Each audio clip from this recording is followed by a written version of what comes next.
Hello, my name is Laura. My husband is behind the camera, so you're only going to hear his voice. Holding the microphone. He's holding the microphone as well, so if you hear any clinking or banging, it might be because of the holding of the microphone. This stand broke.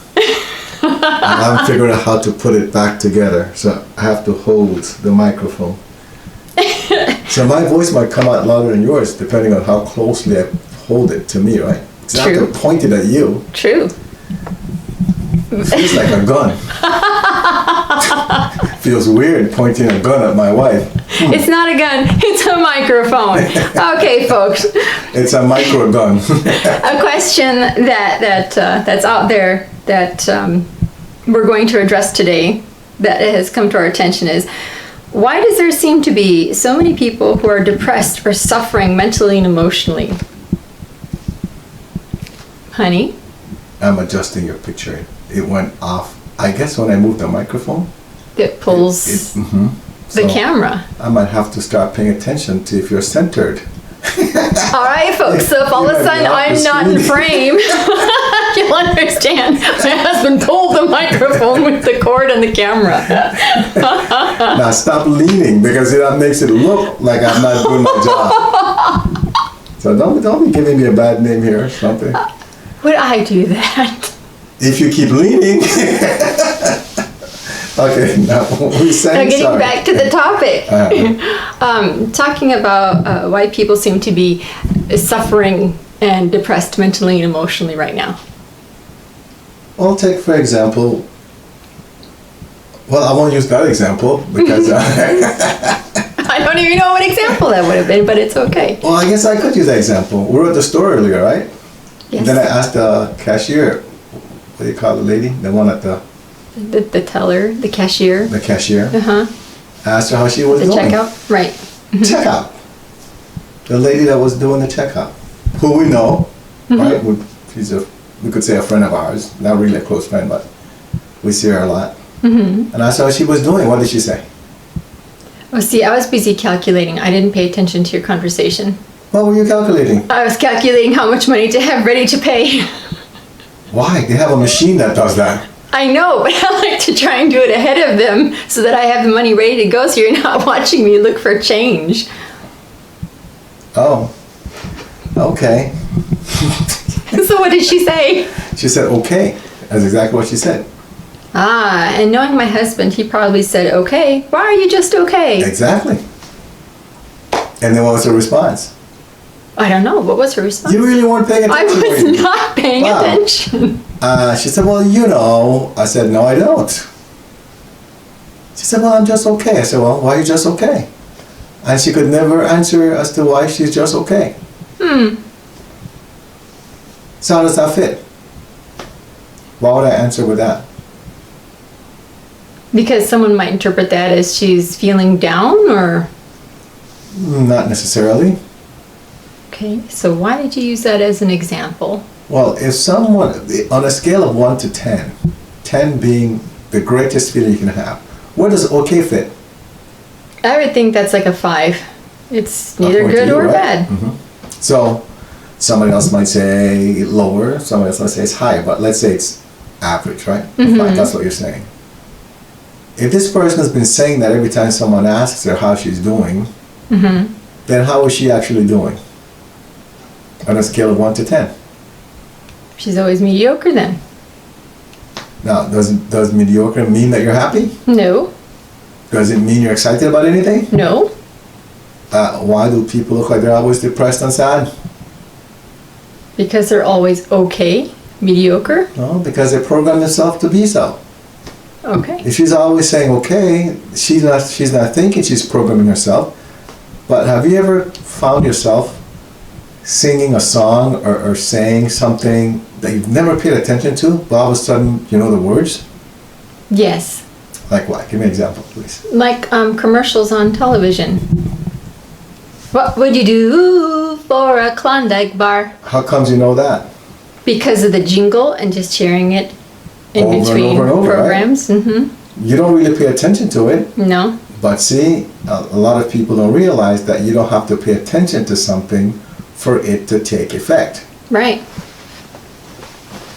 you learn that those jingles just by being exposed to something that's been told to you over and over. She keeps telling herself, she's not even being told, she keeps telling herself that she's okay. All right. So when will she be happy? When she decides to be. Hope so. What about people, though, who are diagnosed by doctors as being clinically depressed? Well, what difference does it make? Who diagnoses you? Well, I'm just saying that at that point, people say it's an illness, and there seem to be a lot more people who are being diagnosed with Right. depression and other, But again, you keep saying people are being diagnosed. right? My point is, let's go back to the example I gave. If someone keeps saying that they're okay, what happens to the way that they're feeling after a while? What happens to the way that they're thinking? What do you think is going to happen? Well, they're not going to be very happy. They'll just be mediocre. Does that come close to being depressed after a while, maybe? I think so. So you're diagnosed as being depressed, but where did it start? It started with self-talk. Bingo. That's the point I want to make. Or that's the point that I'm making. Okay. Now, we've done recordings on people paying attention to what they're saying and how it affects you, The power of words. right? Well, this is the same thing. It's very similar to that. One example. I'm not saying that all depressions are because of self-talk, right? But the majority of things that we experience go back to the way we communicate with ourselves and with other people.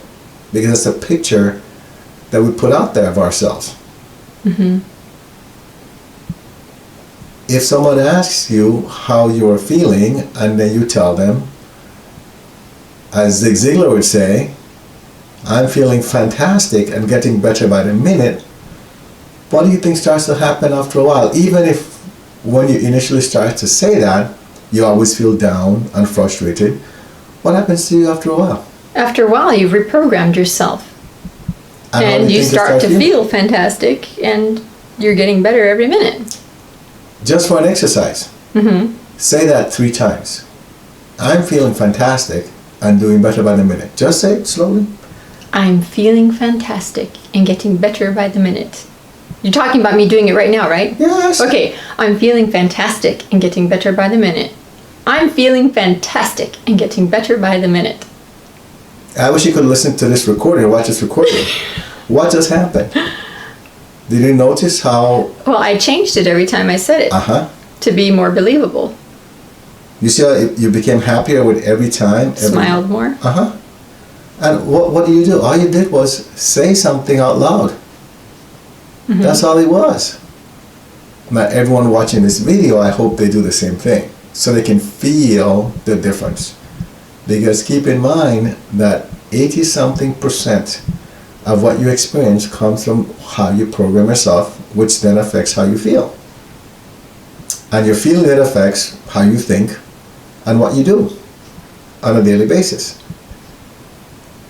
So, whomever is watching this video, make sure you do that exercise. Say it to yourself at least 3 times.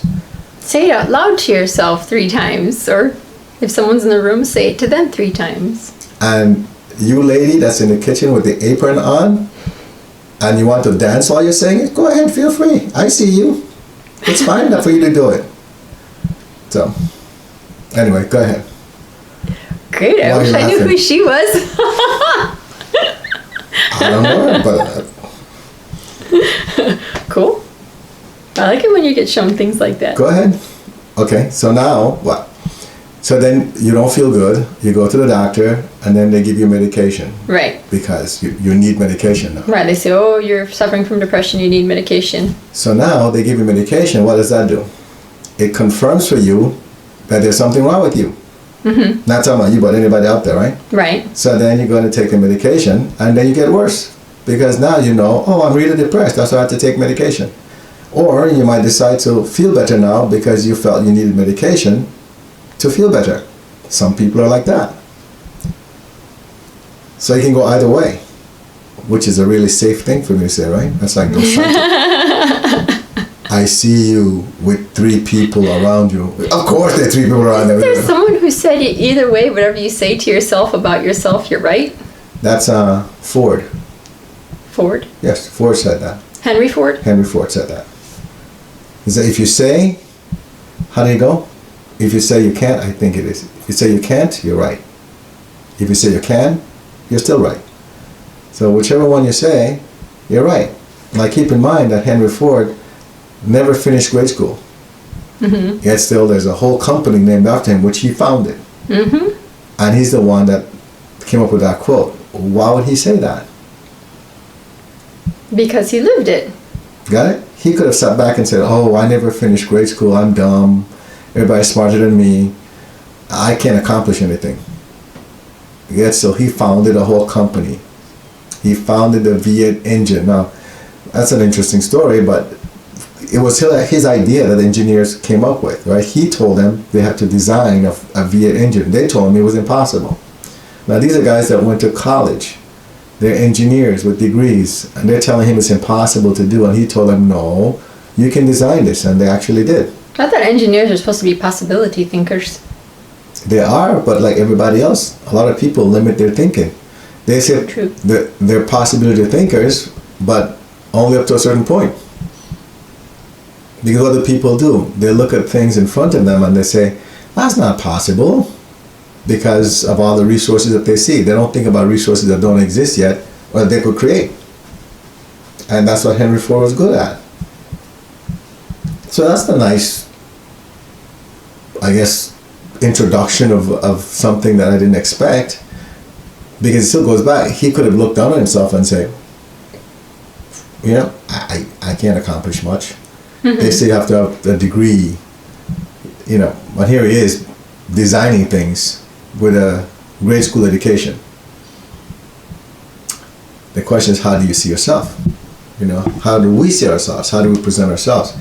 We've been told that we have to have college degrees to get a job. Well, who said you need a job? You can go start your own business. Mm-hmm. In the old days, you know, there were more people that owned their own businesses than people actually worked for the people that had businesses way back when. Now it's the opposite. Those people didn't have degrees, and they did well. Well, just like now, why do you have to go to somebody for them to tell you that there's something wrong with you? Why don't you just find a solution? If you think there's something wrong, then find a way to fix it. And I only say that because I remember when I was teaching in Chicago, you remember that private school, I won't say the name of the school. Mm-hmm. I was teaching 7th and 8th graders, right? Right. Because our daughter was at 7th grade, I think at the time, or 8th grader. But anyway, there was a kid who, he was coming as a 7th grader, and I was told he was a troublemaker. And he was always kicked out of class. And I asked him, well, why do you say he's a troublemaker? I said, well, he doesn't do his homework. He's failing all his classes. And I said, well, that's why he's a troublemaker. They said, yes. I said, send him to my class. They didn't want to send him to my class because my class was more for like what they considered gifted kids. Okay. Yeah, it was pretty hard. You remember that. You mm-hmm. sat in some of those classes. And I mean, it was quite advanced stuff I was teaching them as 7th and 8th graders. Right. They were learning high school. You remember they when they took their Terra Nova test, their scores were post-high school as 7th and 8th graders. Anyway, so I told him, give him to me. I sat him down. I said, what's going on with you? And we just started talking, and of course, in the beginning, he wouldn't talk much. Then he wouldn't do his homework. But the more I talked to him, I found out that, for example, he had a lot of junk food. He hardly slept. He would play games, whatever games they had, video games, I guess, back then, but not like the ones they have now. Nintendo, Atari. Right. Mm-hmm. And then they had him on Ritalin, you know, because he was diagnosed as ADHD. Mm-hmm. And so the teacher said, yeah, it's hard to control him in class because he's so hyper. I met with his parents. I said, listen, if you don't mind, I'd like to try something with him. And we talked about taking him off the medication. Now, I'm not recommending this to anybody out there, right? I'm not a doctor. This is just a story of an experience. Right. Take him off the medication. take him off the junk food, no junk food, and then exercise. So I had him join the basketball team and soccer team because I was coaching both at the time. And I started to monitor things. By the end of the year, he was an A student. Behaved himself, not just in my classes, science and math, in all the classes, he was an A student. Wow. This is after he was diagnosed ADHD. I didn't accept that because I know that there's more to someone's behavior than just saying, oh, they're ADHD or whatever they call that. It's the same thing here. Okay, a lot of things that we experience can be explained from a spiritual aspect. And if people were to take their time to find out, not just from Western medicine, but from alternative sources, what could be affecting them, they would be really surprised. Indeed. You know, we've seen cases where people, you were telling me about one lady that can't sleep, and I said immediately, what did I say? Do you remember? No. You just told me about this person yesterday or last night. Someday. You said the person is staying up late at night, she can't sleep. And so those are definitely possessions and attachments. There's no question about it. Right? Because I've seen that too many times. Right. And the moment those are removed, the person will get to rest a little bit. At least it might not be the full night, but they'll get to rest. They'll see a difference. People that have aches and pains, people that are depressed, a lot of times they're just possessions and attachments. And once those are removed, the person feels a whole lot different. We've seen people with illnesses that once they're cleared, all of a sudden the illnesses disappear without even doing any healing work. That's just clearings. Right. That explains to me a lot of the feelings that people have. You know, if they're not feeling right, if they feel like, depressed? Depressed, Right. angry all the time, a lot of anxiety. Yes. If they're feeling that way, more than likely, from our experience, they're possessions or attachments that are affecting them. And just a simple clearing takes care of most of those things. Just a simple clearing. Now, it might sound like a very simple answer, but I don't know what else to say about that. Maybe you have something else to add. No, I agree with what you've said. Comes down to how you talk about yourself to yourself, finding out if you should really get a clearing done, and maybe it could be diet, as you'd mentioned with the example, or, there's always something that we can do to help ourselves instead of, as I call it, having that victim mentality, oh, woe is me, and thinking that you have to rely on someone else to do stuff to help you to get out of your mindset or the way you're feeling. Well, it's also the way you're programmed here, though. See, where I come from, the last person you want to see is a doctor. You don't have time because as far as you're concerned, for the most part, there are other ways to handle things. And when you grow up that way, then that's the way you think. I think Here, almost everything is, oh, go to the doctor, or go to the hospital. right. So again, it goes back to how you're programmed. Yes. And that can be in any culture and in any society. You want to say you think what? I was going to say that I think because we live in a community now where people are very much so solution oriented, and they'd rather try and fix something or take care of something first before going and seeking outside help. Right. So, and that's the kind of environment that sounds like you were raised in, versus where I grew up in a suburb of a large city. It was immediately, you just always go for help. You just go to someone who can help you with whatever your problem is, which is usually if you're sick, you go to a doctor right away. If you got a tooth problem, you run to the dentist. It's never, let's see what we can do to try and help it and fix it on our own. So I think maybe because you has guys made were us rich and you guys had a lot of money, so you could afford dentists. Why are you laughing? Rich. That would have been nice. Oh, okay. I didn't grow up rich. I'm just saying, because even if I want to go to a dentist, I couldn't pay the dentist. I would pull that sucker out myself. We were blessed our dad had insurance, thank God for that. Okay. See, But- at least your dad had My insurance. dad had insurance. We didn't have insurance. So maybe that's part of it. You know, I don't think know. so. Maybe that's part of it. Mm-hmm. But all I know is that because of that situation, you become more solution oriented in everything that you do. Right. You know, or the alternative means. Mm-hmm. Plain and simple. I know, for example, when we had loose teeth, and I know this might sound strange to you, but when we had loose teeth, we just pull it ourselves. That's what we did. Oh, okay. We can hear every time I hear people say, "I have a loose tongue, I'm going to the dentist." Really? Why? You could just pull it out. So it goes back Some to people are just squeamish about those things, I think. So it goes back to that mentality of, there's an expert for that. And there's nothing wrong with that, by the way. I'm not saying there's anything wrong with that. Right. I'm just saying that many times there are alternative solutions that can explain a lot instead of someone taking medication or getting some diagnosis that sounds so scary that all of a sudden now you feel that there's something really, really wrong with you. When in many cases, it's nothing. We've had individuals, let's say in many cases there's nothing wrong, to finish that sentence. Okay. But we've had individuals that thought they had arthritis, right? When then work is done, no more pain in the joints. Well, how could that be? They could have. Well, one of Jackie. Remember that she had pain in her.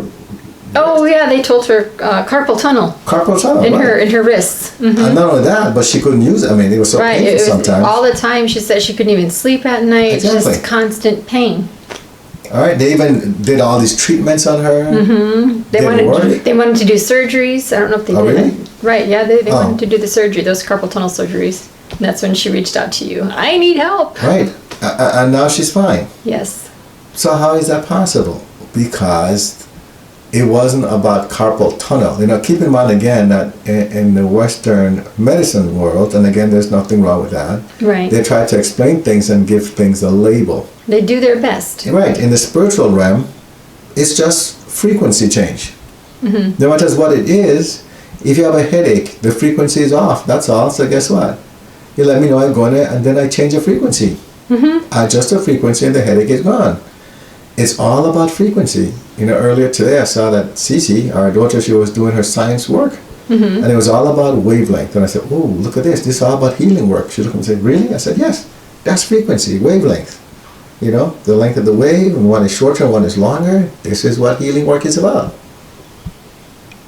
So, if someone feels depressed, or if they feel there's something wrong, all they have to do is say, who are you going to call? You call the frequency changers. I was trying to change our name. Call the frequency changers. All right. If this video has helped you in any way, we are grateful. Please feel free to share it. Remember to subscribe to our channel, like the video, and we'll see you in the next one. Oh, and you can find us 190vision.com, our website, and just look for 190vision on YouTube, Facebook, as well as Instagram.